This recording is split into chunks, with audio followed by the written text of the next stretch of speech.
who had been caught in bed with a man who wasn't her husband. They made her stand in the middle of the crowd. Then they said, "Teacher, this woman was caught sleeping with a man who isn't her husband. The law of Moses teaches that a woman like this should be stoned to death. What do you say?" They asked Jesus this question because they wanted to test him and bring some charge against him. But Jesus simply bent over and started writing on the ground with his finger.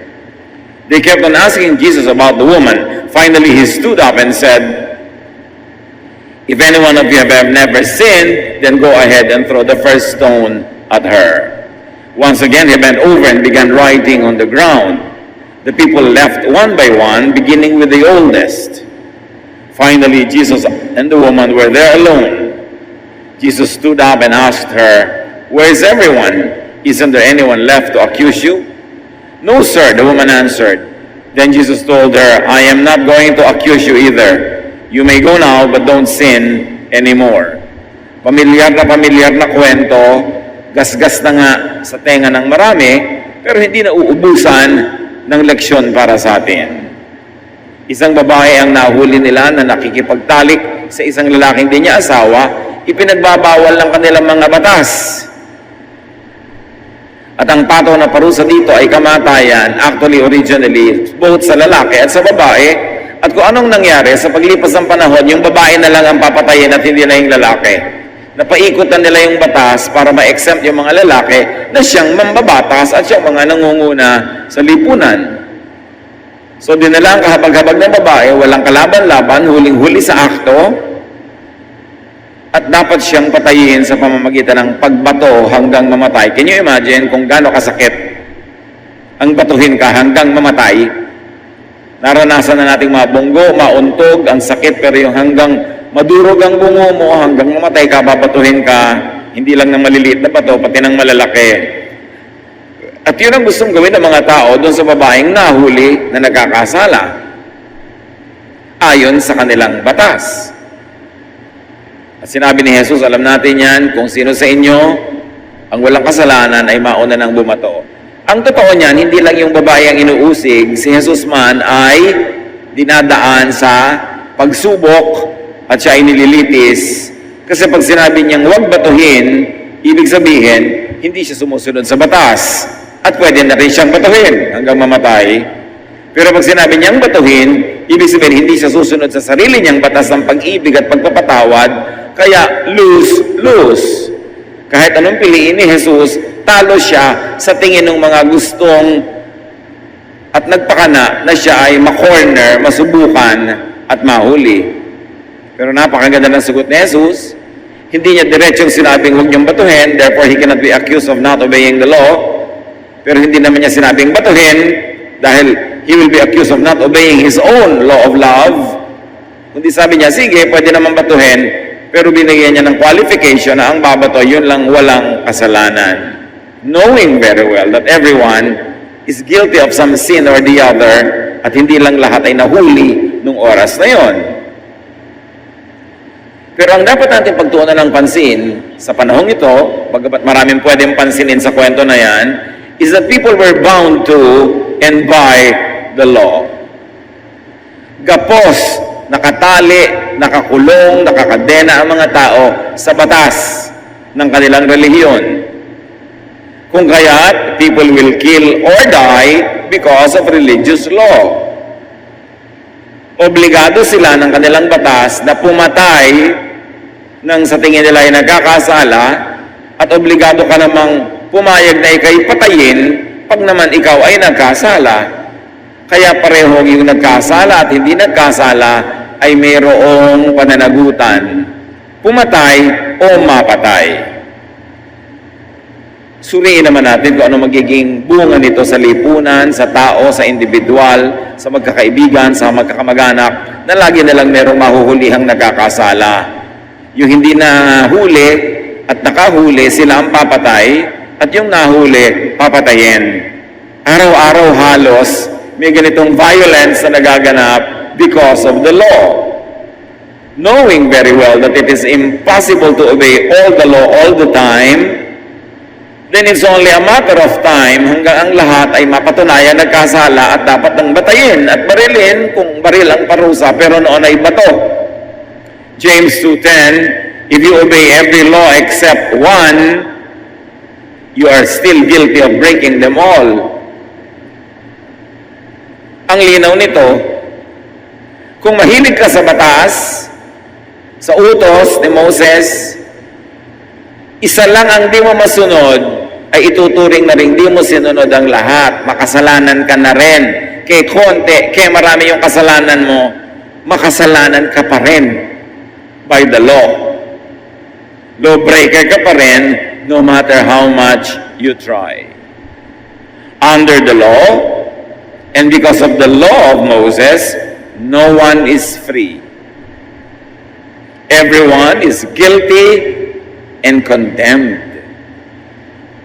At dahil ang mga tao ay guilty and condemned, ang hilig din nilang magpag-guilty sa iba at mang-condemn ng iba. Dahil hindi sila tumatanggap ng pagpapatawad, hindi rin sila mapagpatawad because you cannot give what you do not have. And that's what they never had, peace of mind. Ang lahat ng tao ay naghahanap ng kapwang nagkakasala para mabato, at lahat ng nagkakasala ay nagtatago dahil sila ang mababato. Walang kapayapaan ang relihiyon na ito. Nagiging mapanuri para kang pulis, laging naninita, laging nanguhusga, walang katahimikan, wala kang pwedeng pagtiwalaan. Galatians 3:10, anyone who tries to please God by obeying the law is under a curse. Scriptures say, everyone who doesn't obey everything in the law is under a curse. So pag mahilig ka sa law, everything or nothing. Sundin mo ang lahat dahil bali walang sundin ang 99 kung yung 1 hindi nasunod. At sinasabi dito na sino man ang nagnanais na ang Diyos ay mabigyan ng kasiyahan sa pamamagitan ng pagiging mabuti, sa pamamagitan ng pagiging sinless, sa pamamagitan ng pagsunod sa mga alituntunin ng batas, sila ay nasa ilalim ng sumpa. Dahil hindi nila mabibigyan ng kasiyahan ng Diyos, dahil hindi naman nila masusunod ang lahat ng law. Romans 3:10, the scriptures tell us, by the law, no one is acceptable to God. Kung ang gagawin ng Diyos sa panukat sa tao ay ang batas, walang tatanggapin ang Diyos ni isa. Kaya kung ang gagawin din nating panukat sa kapwa-tao ay batas, wala tayong tatanggapin. Itatakwil mo ang iyong magulang, itatakwil mo ang iyong anak, ang iyong kapatid, maghihiwalay lahat ang mag-asawa. Kung ang gagawin nilang panukat sa kapwa-tao ay ang batas na dapat ganito, dapat ganon, dapat perfect ka, dapat ito, sundin mo, ito, ganon. Kasi lahat naman nakakasira ng mga alituntunin na yan. Walang nakakasunod ng lahat ng alituntunin ng moralidad sa lahat ng oras. Kaya ang Diyos, kaya lang tayo nagiging katanggap-tanggap dahil binabaliwala niya yung batas at ang pinapairal niya ay ang batas ng pag-ibig na sinabi ni Jesus. Tayo man, sa lahat ng relasyon natin sa kapwa, nananatili lang tayo magkakasama kung ang ating paiiralin ay batas ng pagpapatawad, pagmamahal at pag-ibig. Pag ang pinairal natin ay legalidad, yung dapat ginagawa mo tas hindi mo ginagawa, therefore guilty ka, lahat ng tao maghihiwa-hiwalay. Kaya ipinakita na sa atin ni Jesus kung anong dapat. Hindi ang batas ni Moses, hindi ang mga batas at alituntunin ng relihiyon, anumang relihiyon, ang tutungtungan ng tao para makarating sa Diyos. Ito yung elevator na libre ang sakay, the love of God through Jesus. John 8:12, once again, Jesus spoke to the people. This time He said, I am the light of the world. Follow me and you won't be walking in the dark. You will have the light that gives life. Sa pagsasabi nito, indirectly but clearly, sinabi ni Jesus na ang mga tao sa kanyang panahon, sa kabila ng pagiging relihiyoso, ay nabubuhay sa kadiliman. Naglalakad ng bulag, walang liwanag. Kaya sabi niya, ako ang inyong sundin. Hindi ang law, hindi ang mga Pharisees, hindi ang yung mga religious regulations. Kasi pag sumunod kayo dyan, lagi kayo nabubulid, lagi kayo natutumba, nahuhulog dahil walang perfect. Under the law, because of the law, people were in darkness according to Jesus. And therefore, people were lifeless. People were dead. Meanwhile, the opposite is Jesus. Jesus is life. He is light. He is love and grace, not the law.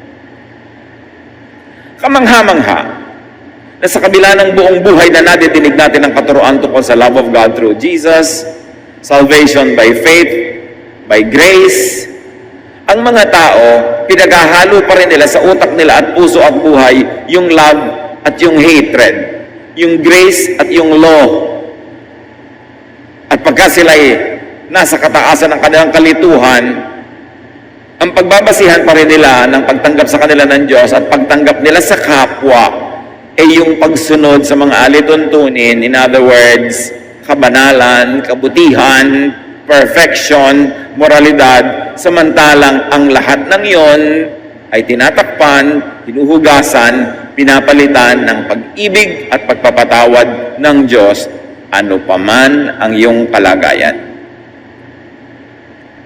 Takot na takot ang mga relihiyoso doon sa ano paman ang iyong kalagayan, ano paman ang iyong performance, dahil ang takot nila baka abusuhin at mabuhay ka na sa kabalbalan, sa karumihan, dahil alam mong mahal ka ng Diyos.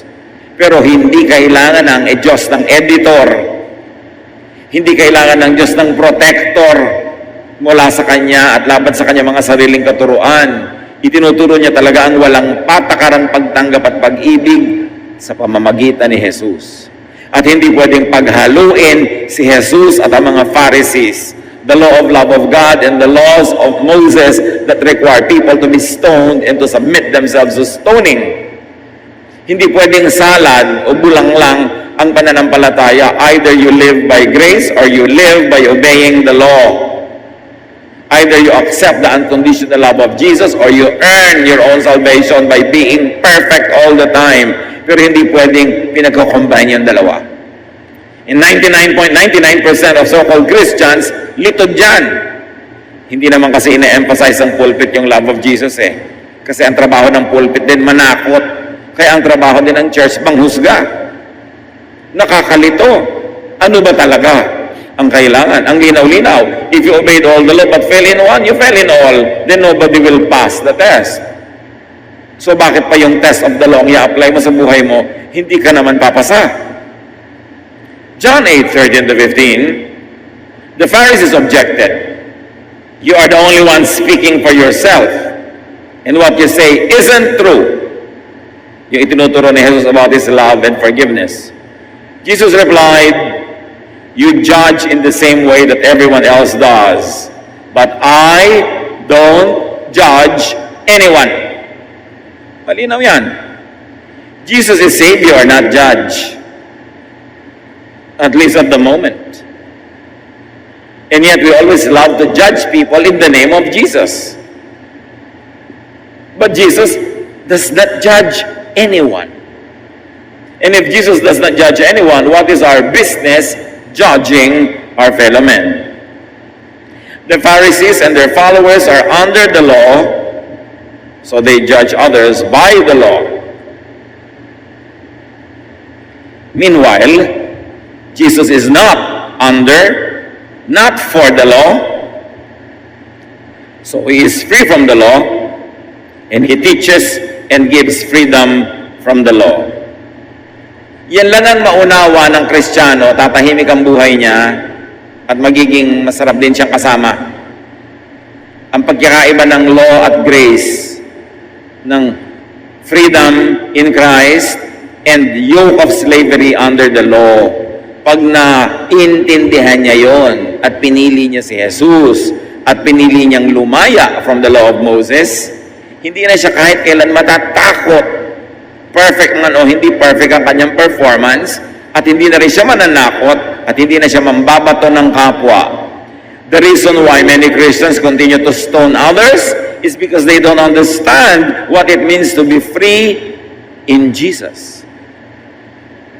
What the love of God through Jesus means.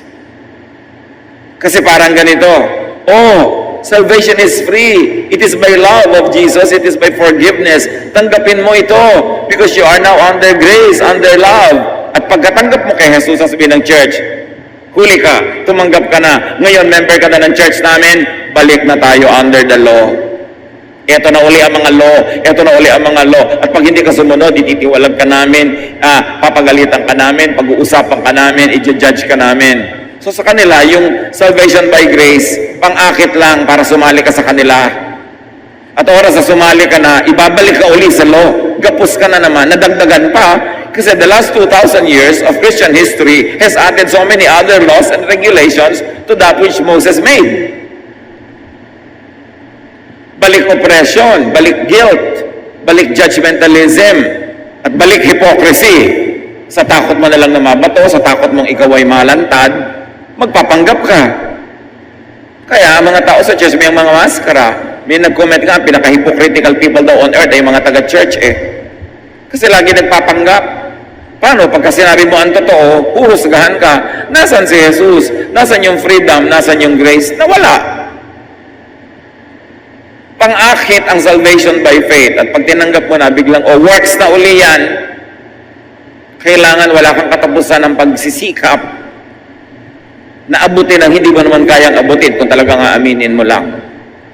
John 8:21-24, Jesus also told them, I am going away and you will look for me, but you cannot go where I am going, and you will die with your sins unforgiven. Sabi sa pupuntahan ko, di kayo makakasunod. Dahil sa kalagayan nyong yan, mamamatay kayo nang hindi kayo napapatawad. Anong kalagayan? Yung ang inaasahan ay personal performance. Yung ang ginagawa ay husgahan ng personal performance ng iba. Sabi, because ang pinapairal nyo ay law, papairalin din sa inyo ang law. And you will never be forgiven. Hindi nyo ako kayang sundan dahil ang aking daigdig ay daigdig of forgiveness and love. Pero ang gusto nyo, judgment, judgmentalism, hatred, and anger, hindi kayo makakapasok sa kaharian ng Diyos. Hindi nyo ako pwedeng sundan. Verse 23, Jesus answered, you are from below, which also means you are about the law. And I am from above, which is grace and love. You belong to this world, but I don't. You are under the law, I am not. That is why I said you will die with your sins unforgiven. You don't have faith in me. You have faith in Moses. You have faith in the law. You have faith in yourselves, in your own performance. If you don't have faith in me for who I am, you will die, and your sins will not be forgiven. Why will your sins not be forgiven? Because you don't forgive others of their sins. Why will your sins not be forgiven? Because you're a sinner. And why are you a sinner? Because you subscribe to the law, and the law makes you a sinner.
Pag may nakalagay na no parking at nag-park ka, may kasalanan ka na. Pero kung walang nakalagay na no parking, kahit mag-park ka, wala kang kasalanan. At yun ang inalis ni Lord, yung no parking sign, yung law, ang inilagay niya, love, I love you.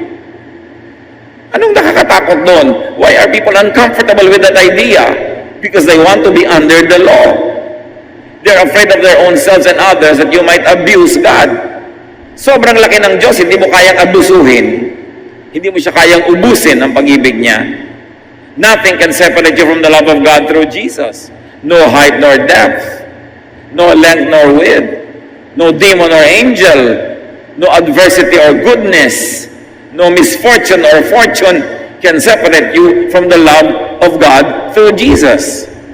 And yet, why are we so afraid of love? We are afraid to love and we are afraid to teach love.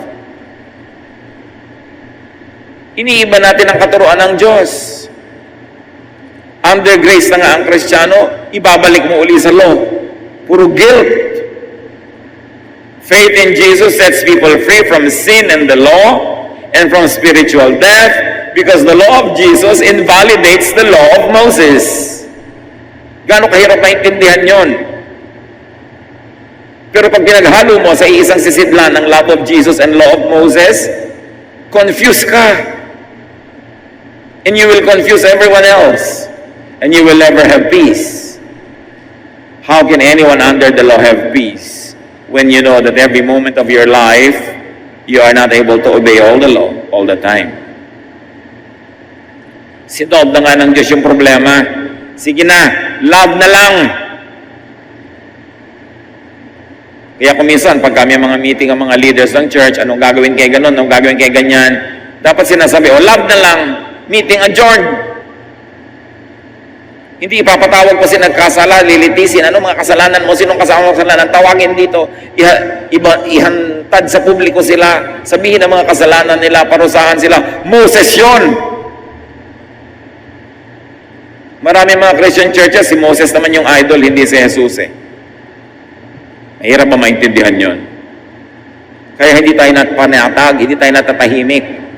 At habang nagba-Bible study yung tao, habang umaaten sa church, lalo humihirap kasama, lalong nagiging mapamuna, mapamintas, lahat na lang makasalanan, lahat masama. Kasi nga nagiging maka-Moses, hindi maka-Jesus.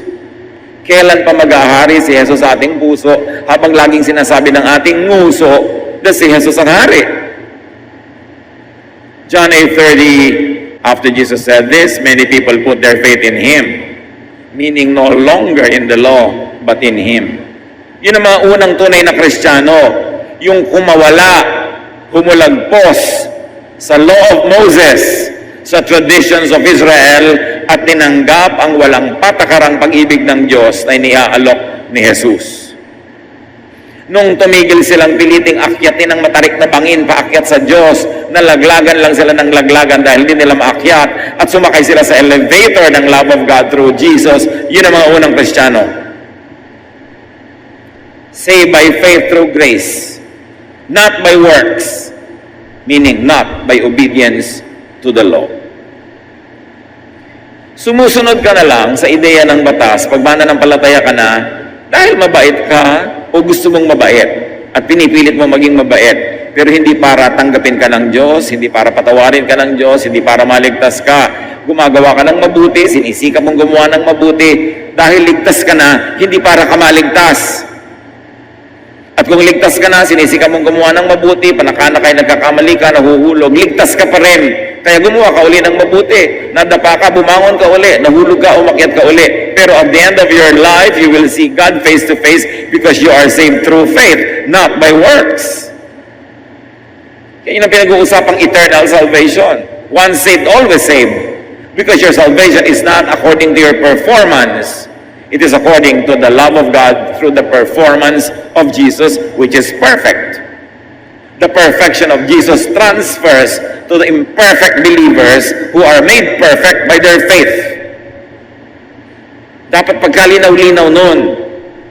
Kaya tayo mapanghusga, kaya tayo laging guilty, kaya tayo laging nagpapanggap kasi hindi natin naiintindihan that we are saved by God's love through the perfect sacrifice of Jesus. And though we are to strive towards perfection, we must admit that we can never be perfect this side of eternity, and all our imperfections will be charged to the cross. Kaya tayo may Savior. Hindi natin Savior ang ating sarili. At dahil hindi tayo Savior ng ating sarili, hindi din tayo Savior ng kapwa, therefore hindi rin tayo dapat judge ng kapwa. John 8:31-32. Jesus told the people who had faith in him, if you keep on obeying what I have said, you truly are my disciples. You will know the truth, and the truth will set you free. Pag patuloy kayong sumunod sa akin, tsaka nyo palang marirealize yung katotohanan ng pag-ibig ng Diyos, yung katotohanan ng pagpapatawad, yung katotohanan na magiging malaya. At pag naintindihan nyo na ito, lalaya kayo. Saan kayo lalaya? Sa needless guilt that you carry in your heart all the time. Lalaya kayo sa oppression ng religion at lalaya kayo sa pagiging oppressive in the name of God. Mapapayapa kayo, matatahimik ang loob nyo, not because you are perfect, but because you know that the perfect work of Jesus makes you perfect in the court of God by His performance, not by yours. Then you will be free. At pag naintindihan mo at natanggap ang pag-ibig ng Diyos na walang patakaran para sa iyo, matututo ka rin magmahal at tumanggap sa iba ng walang patakaran. Habang napakataas at napakasungit ng patakaran mo sa iba, ibig sabihin lang nun, hindi mo pa lubos na nauunawa ang bait sa iyo ng Diyos. Kasi pag naraman mo na kung gaano kabait sa iyo ang Diyos, magiging mabait ka rin sa kapwa. Kaya hindi ka mabait sa Diyos kasi hindi mo pa nararamdaman kung gaano kabait ang Diyos sa iyo, kasi ang tumatalab pa sa buhay mo ang sungit ni Moses. Ang law niya, hindi ang grace of God through Jesus. Yun ang pinakamahalagang maintindihan. Kaya sabi ni Jesus, come to me all of you who are tired of obeying the law, tired of being judged, tired of being hypocritical. Come to me all of you who are tired and heavy laden, and I'll give you rest. Take the yoke I give you. My yoke is easy, my burden is light. Gagaan ang buhay nyo, gagaan ang dibdib, luluwag ang paghinga, dahil mabubuhay kayo sa katotohanan, mahal kayo ng Diyos, at ang aking ibinayad para sa inyo ay sapat. Kaya, hindi man kayo perfect, at dapat naman na lagi kayo maging mabuti, kasi anak kayo ng Diyos, pero sa mga panahong di kayo magiging kasimbuti ng inaasahan, mabuti pa rin kayo sa tingin ng Diyos, dahil ang nakikita niya ay ang dugo ni Jesus na inihuhugas sa inyo, hindi ang inyong mga sarili-sariling dumi. Pag na-realize mo yon, mapapahinga ka. At sasabihin mong, salamat o Diyos, napakabait niyo po. At dahil dyan, magiging mabait din ako sa aking kapwa. Bakit ka masungit? Ang sungit-sungit din ni Moses sa akin Hindi masungit din ako sa iba. Bakit lahat sinusukat mo by the law? Kasi ako din sinusukat sa law ni Moses. Kaya ka nga dapat tumanggap ng pag-ibig ng Diyos Ama sa pamamagitan ni Jesus para ka lumaya. Sabi ni Jesus, if the Son sets you free, you will be free indeed. So, free ka ba? Sabi niya, if you follow what I said, meaning follow me, follow in my way, not in the way of the law, not in the way of the Pharisees. Obedience to Jesus, obedience to the way of Jesus, not to the law, is the mark of true discipleship. Ang tunay na patakaran, pamantayan at kakakilanlan sa sumusunod kay Jesus, siya ay maibigin. Hindi mapang-usig. At sa pag-ibig na yon, sa Diyos at sa kapwa, natututunan din niyang ibigin ang kanyang sarili kahit alam din niyang hindi siya perfect. Self-rejection is the result of being oppressed by the law. Pag nire-reject mo ang iyong sarili, to the point na gusto mong sirain ang iyong sarili, to the point na gusto mo pang patayin ang iyong sarili, ibig sabihin, sobra ka lang nalason ng law, na pati ang sarili mo ayaw mong tanggapin, samantalang katanggap-tanggap ka sa Diyos, kung iintindihin mo lang ang ibig sabihin ng pag-ibig ng Diyos sa pamamagitan ni Jesus. A true disciple is not measured by the kind of Bible version he reads. A true disciple is not measured by the many ministries he holds. A true disciple is known by his love, by her love. Love is the measure of all things. Paul says love is the greatest. And Jesus says that all the law and the commandment is all about love. So if your interpretation and application of the law and the commandments is unloving, baloktot ang pagbasa mo at mali ang pagkakaintindi mo. Pag ginawa kang masungit, mahigpit, malupit ng law, ng religion, baligtad ang dating sa'yo noon. Dapat pinabait ka.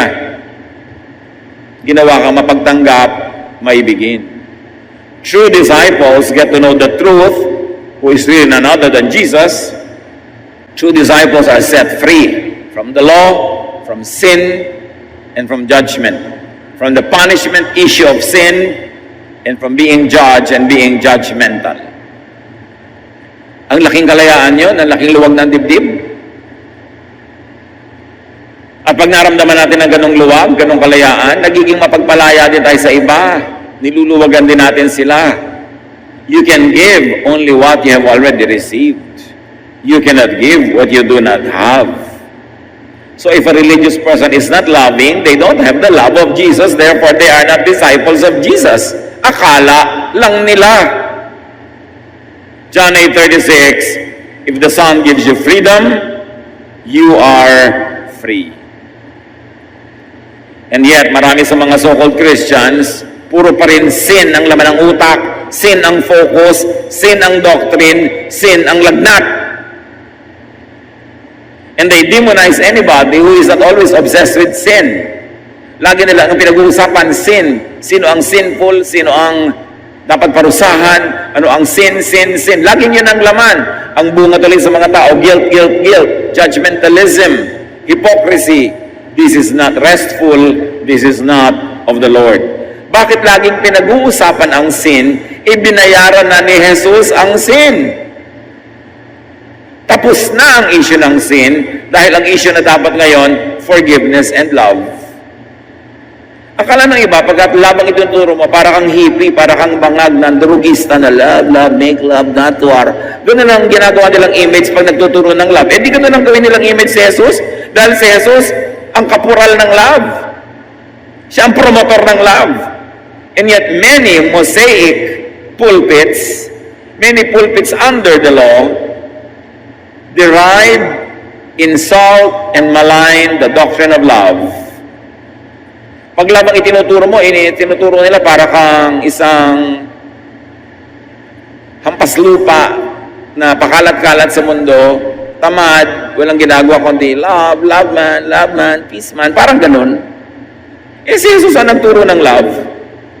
At ang kanilang ginagawa, matay sa akala mo napakagandang virtue, eh lagi nalang righteousness, sin. Yun na nga ang binaliwala ng love yung law.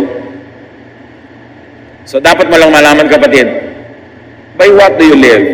By the love of Jesus or by the law of Moses?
Choice mo naman yan And by making a choice, it will show in your lifestyle. Makikita. Always rejecting others, rejecting even yourself. John 8:33-38. They answered, "We are Abraham's children." Yan ang pinagmamalaki nila. "We have never been anyone's slaves. How can you say that we will be set free?" In denial sila na hindi sila malaya. Samantalang yun na nga ang kanilang pagkakahindi malaya, that they are under the law. Jesus replied, "I tell you for certain that anyone who sins is a slave of sin. And slaves don't stay in the family forever, though the son will always remain in the family. If the son gives you freedom, you are free. I know that you are from Abraham's family, yet you want to kill me, because my message isn't really in your hearts. I am telling you what my Father has shown me, just as you are doing what your Father has taught you.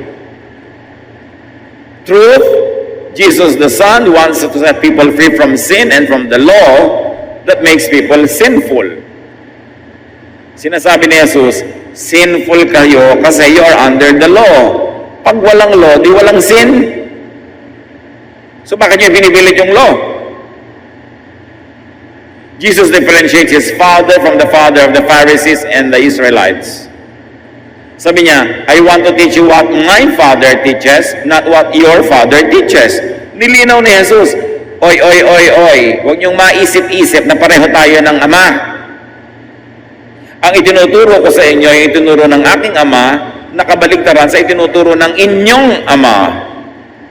So sa kabila pala ng pagiging relihiyoso ng mga Israelita at pagsunod nila sa mga batas na ito, hindi sila anak ng Diyos. John 8:39 to 41. The people said to Jesus, Abraham is our father. Jesus replied, if you were Abraham's children, you would do what Abraham did.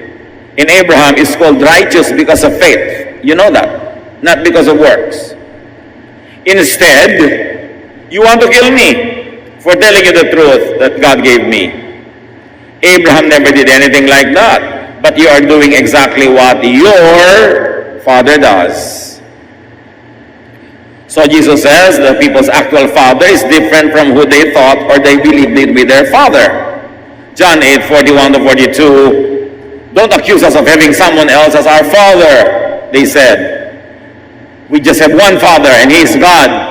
Palaki ng palaki ang claim. Kanina, father nila sa Abraham. Ngayon, father nila ang Diyos. Jesus answered, if God were your father, you would love me. Parang kanina, if Abraham was your father, you would love me. But you don't love me because Abraham is not your father. If God were your father, you would love me because I came from God and only from Him. He sent me. I did not come on my own.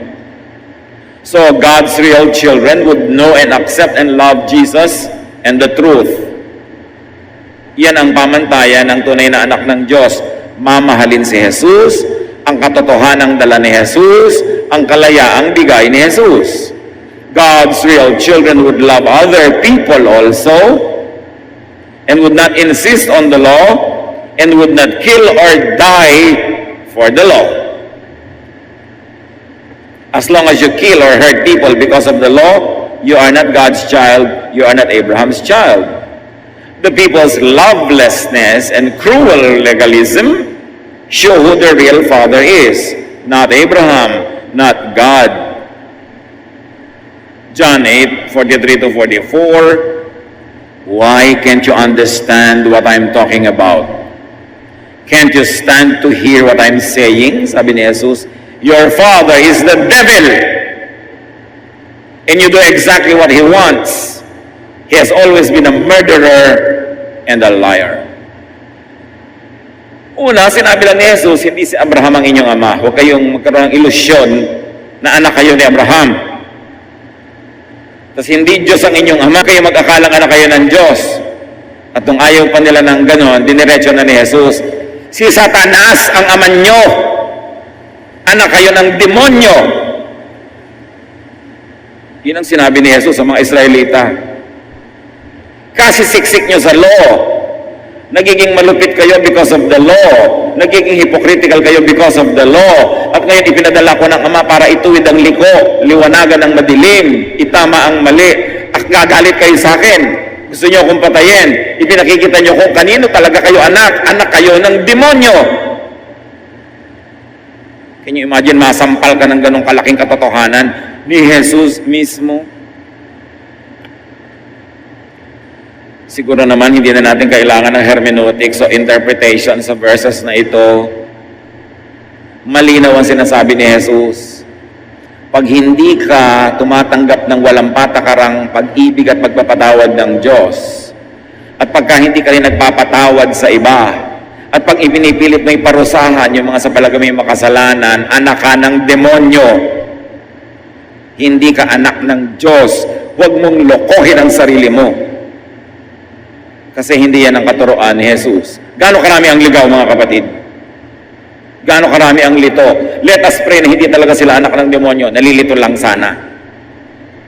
At kung nalilito, maaaring maliwanagan kung makikinig sa paliwanag. Habang hindi ka maibigin, huwag kang mangarap na anak ka ng Diyos. Because God is love. And those that love are born of God. And they know God. Sabi, he that loveth not, knoweth not God, for God is love. Iyon ang pamantayan ng tunay na anak ng Diyos. Hindi kung gaano ka conservative, hindi kung gaano ka higpit, hindi kung gaano ka sungit, kundi kung gaano maibigin. John 8, 45 to 47. Everything I have told you is true. And you still refuse to have faith in me. Anyone who belongs to God will listen to His message, but you refuse to listen because you don't belong to God. Kung magkaka-heart attack lang siguro si Jesus, nagka-heart attack na sa tigas ng ulo ng mga tao. Hindi kayo anak ng Diyos. Gumising kayo sa katotohanan para maging anak kayo ng Diyos. Magbago kayo ng patakaran, magbago kayo ng pananaw. Those who insist on the law, on legalism, and on judging others do not belong to God. Jesus drops a bomb in the center of Israel's religion. Sabihan ka ba naman na anak ka ng demonyo? And all along, itinuturo mo, ikaw yung anak ng Diyos. Because of their religiosity, their legalism, and unloving ways, the Pharisees and their followers are children of the devil, according to Jesus. They do not belong to God. That's why they cannot give God's love, because they do not have it. Kaya sabi niya sa Pharisees, woe to you, Pharisees and teachers of the law! You travel over land and sea to win a single convert, and when he becomes your convert, you turn him to be twice as much a son of hell as you are. You stand in the way of people. You don't enter the door of heaven, and you will not let anyone enter. Hinaharangan nyo dahil ang pinakakain nyo, ipinalululo ninyo, ipinantatali nyo sa mga tao is the law. The true children of God are free from the law and the compulsion to impose the law. Hindi kayo inasign ng Diyos sa maging hukom. Don't judge anybody. And don't punish anybody for their sins. If anyone would punish them, it will be God. But Jesus received all the punishment so that we may be free from the punishment. Even in the court of law, you don't practice double jeopardy. Hindi mo paparusahan ang naparusahan na, hindi mo husgahan ang nahusgahan na for the same sin. At hinusgahan na si Jesus para sa kasalanan ng lahat ng mananalig, bakit manghuhusga ka pa sa tao? Na nagpapasakop naman kay Jesus at isinusuko kay Jesus sa kanyang buhay. The true children of God are free from condemnation and from condemning out ng Diyos, hindi lang malaya mula sa panunuligsa at mula sa panghuhusga ng kapwa, lumaya-laya rin sila sa pagiging manghuhusga. The true children of God are free from judgment and from judging others. Test teachers and teachings for Jesusness or for lack of it or for opposition to it. Maraming ang tawag sa sarili nila Kristiyano, ang totoo, kontra kay Kristo. Habang ang ipinipilit mo ay law and punishment for lawbreakers and sinners, kontra ka kay Kristo. Dapat malinaw yun. Test teachers and test your own belief system and yourself. At sabi mo, Kristiyano ba talaga ako? O Pariseo ba ako? O nalilitong pinaghalong Kristiyano at Pariseo at actually more of Pariseo than Kristiyano? Who is your father? Whose child are you? Are you free in Jesus? because the true children of God are free in Jesus, and they set others free also because of the love of Jesus. Come to me, all of you who are tired and heavy laden, and I'll give you rest. Take my yoke upon you. My yoke is easy, my burden is light, and you will find rest for your souls. Yun ang pangako ni Jesus. Be free. Dear Lord, we thank you for freedom. Salamat sa mga verses na ubod ng linaw. Maliwanag pa sa sikat ng araw sa tanghaling tapat kung sino ang tunay na itinuturing ng iyong anak na si Jesus, na anak ng Diyos at anak ng Diablo. Ipaliwanag mo sa amin ang mga bagay na ito, Panginoon. Turuan mo kaming linawin ang aming isip at iwag